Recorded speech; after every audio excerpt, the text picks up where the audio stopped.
Nah. Bismillahirrahmanirrahim. Assalamualaikum warahmatullahi wabarakatuh. Hamdan syukurillah wassalatu wassalamu ala rasulillah wa ba'd. Qala Allah Ta'ala fi kitabil karim a'udzu billahi minasyaitonir rajim. Bismillahirrahmanirrahim. A'udzu alaihi wa ratil Qur'an tartila wa qala Rasulullah sallallahu alaihi wasallam khairukum man ta'allama al-Qur'an wa 'allamah. Baik, pertama dan yang paling utama adalah kita panjatkan puji syukur atas nikmat yang telah diberikan kepada kita selaku umatnya yang penuh dosa. Tapi Allah tetap kasih nikmat kita begitu banyak, ya.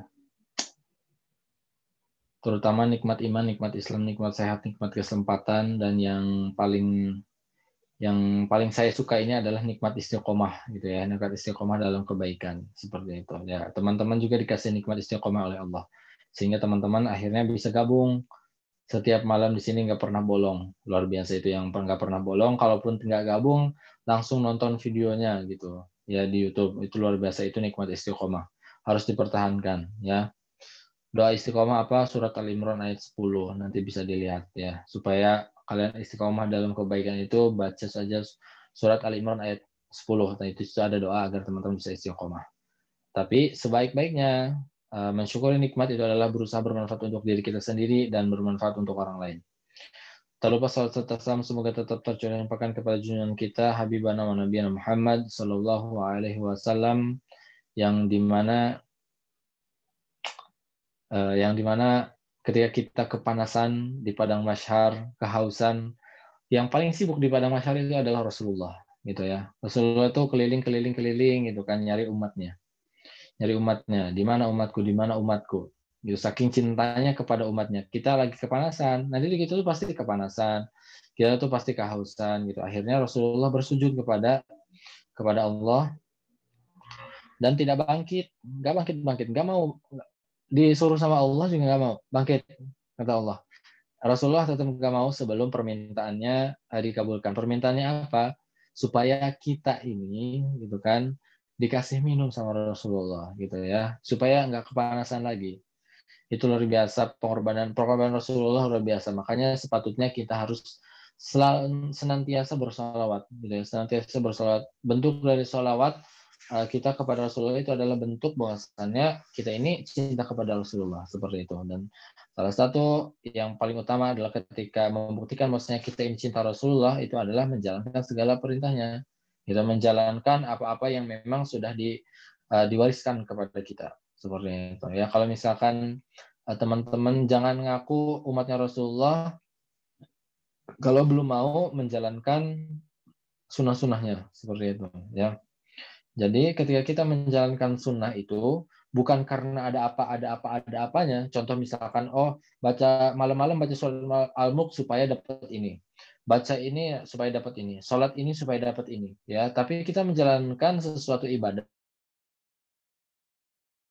kita adalah umat Rasul, selesai ya. Jangan mengharap apapun, seperti itu ya. Selain ridho dari Allah, gitu. Contoh misalkan saya sering baca surat Al-Mulk sebelum tidur, gitu kan. Kenapa saya baca? Bukan karena supaya dapat ini, ya, dapat sesuatu hal yang itu bonus, gitu kan. Tapi kita menjalankan sunnah, seperti itu, ya. Baik, pada malam hari ini, kemarin kita sudah melaksanakan ujian tentang hukum nun sakinah wa tanwin, ya, nun sakinah dan tanwin, gitu. Susah, iyalah susah, kan jarang belajar kalian mah. Ya, sekarang kita akan membahas tentang mim sukun. Ya, tambahannya ada hukum mim dan nun musyaddatain, terus gunnah baru, dan mim sukun, gitu ya. Dan sekarang sifatnya adalah teori aja, gitu. Jadi akan berjalan cepat sepertinya. Jadi teman-teman fokus, ya, harus fokus. Dan biasanya ini termasuk penting karena banyak orang yang salah di sini. Ya, hampir semua privat, bukan hampir semua, emang semuanya yang privat ke saya itu pasti salah di sini. Ya, ketika awal semuanya ini salah di sini. Seperti itu. Jadi ini harus diperhatikan oleh teman-teman semuanya juga. Begitu. Ya, materi pertama yaitu adalah tentang hukum mim dan nun, ya, yang bertasdid. Ya, hukum mim dan nun yang bertasdid. Tahu tasdid kan? yang tandanya gitu, set, set, gitu. Nah, itu tasdid namanya. Gitu. Nah, tasdid musyaddah au nun, musyaddah fil ismi au fil harf fi wastul kalimah au fi akhiriha. Jadi ya ini mim sukun ini dan nun sukun ini ya yang bertasdid mim sukun yang bertasdid, mim dan nun yang bertasdid ini itu bisa terjadi di isim, di fi'il, di harf gitu ya, di tengah kata ataupun di akhir kata gitu. Nah, nih hukmuha ya, hukumnya. Ketika nanti teman-teman bertemu dengan mim yang suku yang bertasdid ataupun nun yang bertasdid, nih hukumnya. Hukumnya wujub al-gunnah ya, wujub al-gunnah. Jadi wajib gunnah, harus. Ya, jadi nggak bisa kita baca qul a'udzu birabbin nas, nggak bisa, salah yang begitu ya. Di sini hukumnya wajib. Jadi ketika baca surat An-Nas itu qul a'udzu birabbin nas gitu. Ya harus ini. Ya sekali lagi hukumnya wajib al-gunnah. Ya wajibul gunnah. Jadi wajib ada gunnahnya. Jadi tadi ya nggak bisa baca qul a'udzu birabbin nas. Nah, malikin nas. Nggak bisa kayak gitu, salah. Ya tapi harus ditahan. Qul a'udzu birabbin nas gitu. Ya, wajib. Ya atau misalkan baca inna wa ra'aitanna gitu. Tarmim bihijaratin min, nah gitu. Harus ketika bertemu dengan nun yang bertasdid ataupun mim yang bertasdid itu wajib gunnah. Ya wajib ditahan. Seperti itu. Jadi jangan terburu-buru, tenang aja. Gitu ya. Alamatul dhabti fil mushaf, ya tandanya dalam Quran pasti bertasdid seperti itu. Kalau ada, sekali lagi, kalau ada mim ataupun nun yang bertasdid itu wajib gunnah, jadi harus ditahan seperti itu ya. Jangan main terobos-terobos aja, tenang. Kalau ngaji itu tenang seperti itu. Nah, hampir semua privat saya itu salah di semuanya di situ ya. Mim ataupun nun yang bertasdid semuanya salah di situ biasanya. Seperti itu. Baik, kita lanjutkan. Itu tadi tentang hukum mim dan nun yang bertasdid. Seperti itu. Sekarang kita akan membahas tentang gunnah. Ini wajib dicatat ya. Wajib dicatat dan nanti juga dipraktekkan. Jadi gunnah ini ada beberapa macam ya.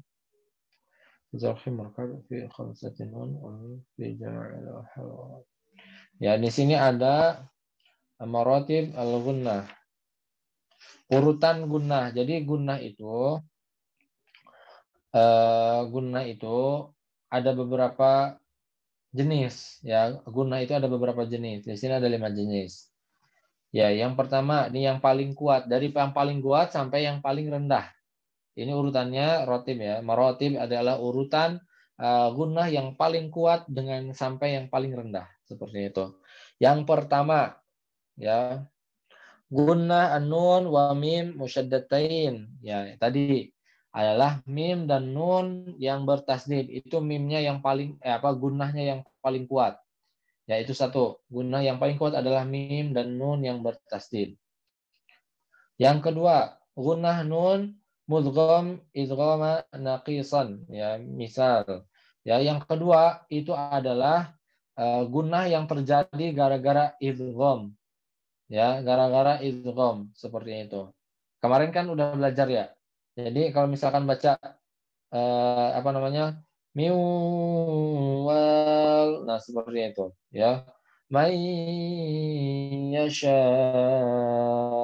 gitu. Jadi tetap harus ada gunnahnya gitu ya. Nah, gitu memasukkan itu kan memasukkan nun ke huruf selanjutnya. Begitu itu urutan yang kedua tadi. Yang pertama adalah mim dan nun yang bertasdid, sekarang adalah ketika terjadi idgham. Seperti itu ya. Yang ketiga nih, gunnah al-ikhfa wa iqlab anun sakinah wa gunnah ikhfa al-mim as-sakinah. Ya, yang kedua itu gara-gara iqlab. Ya, iqlab tadi contohnya kemarin kan ya ambitum seperti itu ya, iqlab. Kalau mim ba'di, kemudian apa ikhfa ya min gitu ta. Wa antum, jadi ada ditahannya. Kalau misalkan teman-teman nanti ketemu huruf ikhfa itu wajib gunnah seperti itu.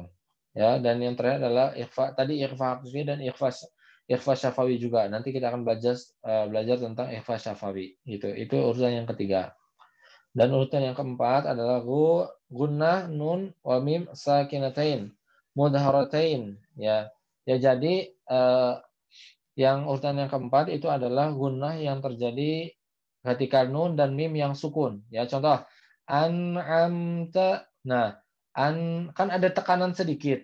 Kan tadi urutannya adalah yang paling kuat sampai yang paling rendah. Ini yang keempat. Mim dan nun yang sukun gitu kan. Kalau misalnya kita baca an'amta, nah itu kan tetap ada sedikit gunnahnya. Ya, kita bacanya bukan an'amta, nah gitu, tapi an'amta. Nah, gitu ada gunahnya sedikit seperti itu, ya. Itu yang namanya dengan tadi urutan yang keempat, gitu. Sekarang urutan kelima adalah gunnah nun wa mim mutaharrikatain, ya. Jadi gunnah yang terjadi gara-gara mim atau nun yang berharokat, ya. Contohnya malana, tetap ada gunnah tapi sedikit banget. Seperti itu ya. Jadi tadi awal dari yang kuat sampai yang rendah. Ya, yang pertama tasdid, yang kedua itu gara-gara idgham bi gunnah, yang ketiga adalah ikhfa haqiqi, iqlab dan ikhfa syafawi. Yang keempat adalah mim dan nun yang sukun. Yang terakhir adalah mim dan nun yang berharokat. Itu dia macam-macam gunnah, ada 5. Gitu ya, urutan gunnah. Begitu. Nah, kita sekarang masuk ke bab ahkamu mim as-sakinah ya. Hukum mim yang sukun, ya, hukum mim yang mati. Seperti itu ya. Ada 3 ya, hukum mim yang bersukun. Hukum mim sukun itu ada 3. Yang pertama adalah al-ikhfa syafawi, al-idgham, terus al-izhar syafawi. Seperti itu. Ya, mengurutannya gampang. Al-ikhfa syafawi, al-idgham, al-izhar syafawi. Ada 3. Yang pertama ikhfa syafawi dulu. Ya. Yang gampang. Ya, kemarin ikhfa sudah tahu kan artinya adalah samar gitu. Kapan terjadinya ikhfa syafawi? Ingat ikhfa itu tadi menyamarkan syafawi itu bibir gitu ya. Jadi menyamarkan huruf bibir. Huruf bibir apa yang di sini adalah mim sukun. Ya, jadi ketika mim sukun, huruf ikhfa syafawi itu satu, yaitu adalah huruf ba. Ya, jadi kapan terjadi ikhfa syafawi? Itu terjadi ketika huruf mim yang sukun bertemu dengan huruf ba yang berharokat. Seperti itu, ya. Ini contohnya. Tarmihim bihija. Nah, tetap harus ada gunnahnya, ya.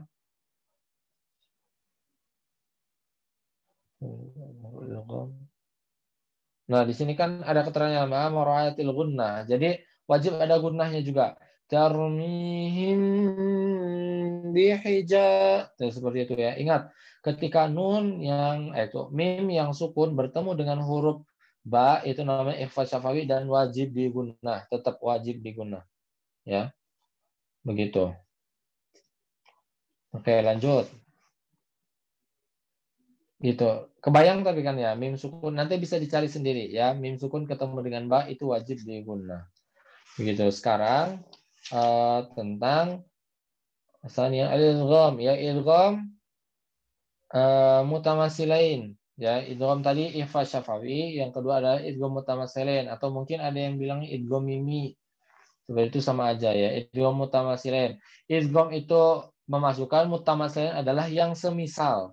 Seperti itu. Coba pengen nanya, yang semisal dengan huruf mim apa?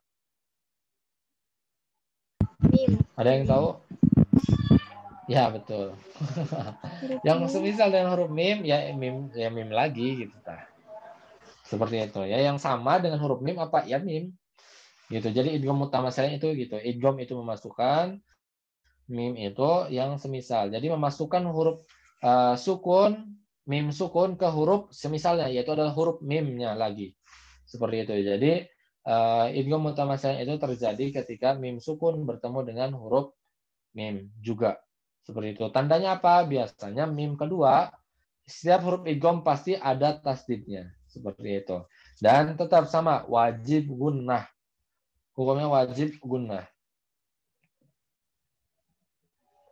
Contohnya, ya faminhum muhtadin gitu, faminhum muhtadin, tetap wa antum muslimun, ya tetap ditahan ya. Ya ketika bertemu dengan huruf mim, mim sukun bertemu dengan huruf mim, maka tetap wajib ditahan ya, wajib ada gunnahnya gitu. Nah, sekarang tentang terakhir, pembahasan terakhir itu adalah izhar syafawi. Izhar syafawi adalah, izhar berarti jelas ya. Mim syafawinya adalah bibir huruf mim yang jelas berarti ya. Huruf apa namanya itu, huruf mim. Huruf bibir yang jelas ya. Huruf bibir di sini adalah yang dimaksud adalah huruf mim. Jadi ketika mim sukun bertemu, kapan terjadinya izhar syafawi? Itu terjadi ketika mim sukun bertemu selain huruf mim dan ba. Gitu. Contohnya alif, ta, sa, jim, ha, kho, pokoknya sampai seterusnya kecuali mim dan ba, karena sudah tadi ba oleh ifrad syafawi, mim udah idgham mutamatsilain, yang izhar berarti sisanya. Ya, jadi ketika sukun bertemu dengan huruf selain mim dan ba, itu namanya izhar syafawi dan dibacanya jelas dan biasa aja. Ya gunanya ya udah gunnah asli ya gitu. Contohnya tadi an'amta, ya mim ketemu dengan huruf ta, an'amta, nah gitu ya. Ada gunanya tapi sedikit ya karena mim sukun situ ya. Tadi kan udah belajar tentang gunnah. Begitu. Udah pembahasannya cuma segitu pada hari ini mah. Cuma cepat 20 menit atau berapa? 10 menit kalau nggak salah.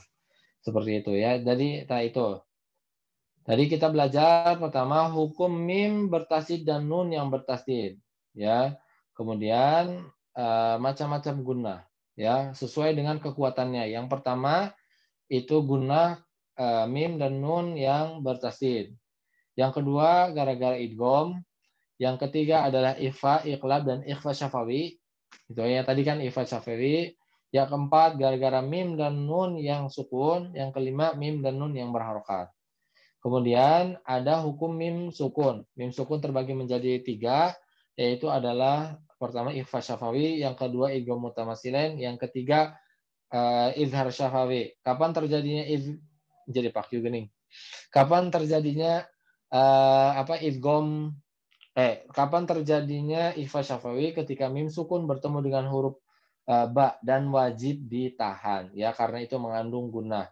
Yang kedua itu adalah idgham mutamatsilain ketika huruf mim bertemu dengan yang semisalnya yaitu dengan huruf mim itu sama gunnah 2 harokat.